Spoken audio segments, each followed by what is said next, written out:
अशोक गहलोत सरकार में मंत्री रहे राजेंद्र सिंह गोढ़ा एक बार फिर से सुर्खियों में हैं।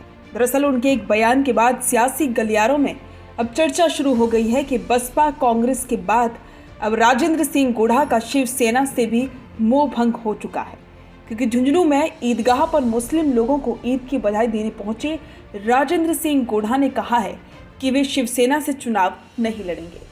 शिवसेना सिंधे गुट के प्रदेश संयोजक राजेंद्र सिंह गोढ़ा ने शिवसेना से चुनाव न लड़ने की बात कही है। दरअसल राजेंद्र सिंह गोढ़ा इन दिनों झुंझुनू विधानसभा के प्रस्तावित उपचुनाव की तैयारियों को लेकर झुंझुनू विधानसभा क्षेत्र में खासे सक्रिय दिखाई दे रहे हैं और इसी के चलते वे ईदगाह पहुंचे।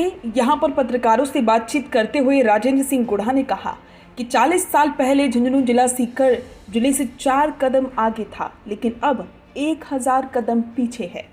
गोढ़ा ने कहा कि राजस्थान का सबसे बैकवर्ड जिला झुंझुनू ही है। लोग नहर की बात करते हैं, लेकिन घरों के नलों में पानी तक नहीं पहुंच पा रहा है। रेलवे फाटकों पर जाम लगा रहता है, पुलिया नहीं बन पाई है। खेल यूनिवर्सिटी आई हुई वापस चली गई। जिस झुंझुनू जिले की पहचान सैनिकों, किसानों, उद्योगपतियों और लोगों के हुनर के लिए होती थी, उस जिले को आखिरी पायदान पर लाकर छोड़ दिया है।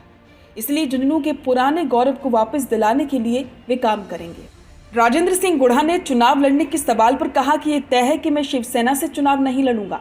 रही बात असुद्दीन ओवैसी की, तो वे उनके मित्र हैं, हम आपस में मिलते रहते हैं। साथ ही उन्होंने कहा कि मैं असुद्दीन ओवैसी का मान सम्मान करता हूं।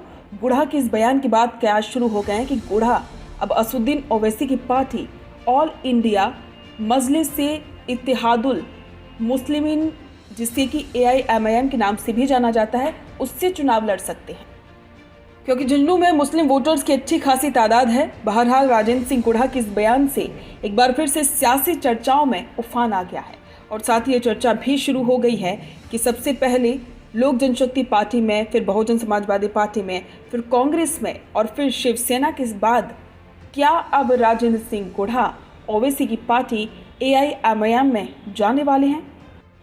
इसको लेकर सोशल मीडिया पर भी यूजर्स अलग अलग तरह के कमेंट्स करते हुए नजर आ रहे हैं। एक यूजर ने लिखा है कि AIMIM असुद्दीन ओवैसी की टिकट पर झुंझुनू उपचुनाव लड़ेंगे राजेंद्र सिंह गोढ़ा।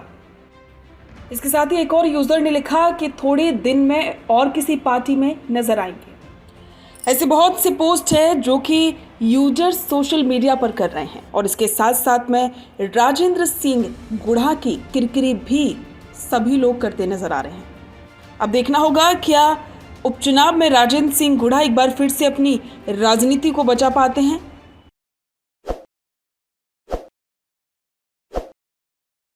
ताज़ा खबरों के लिए विजिट करें द फैक्ट इंडिया की वेबसाइट और डाउनलोड करें द फैक्ट इंडिया ऐप।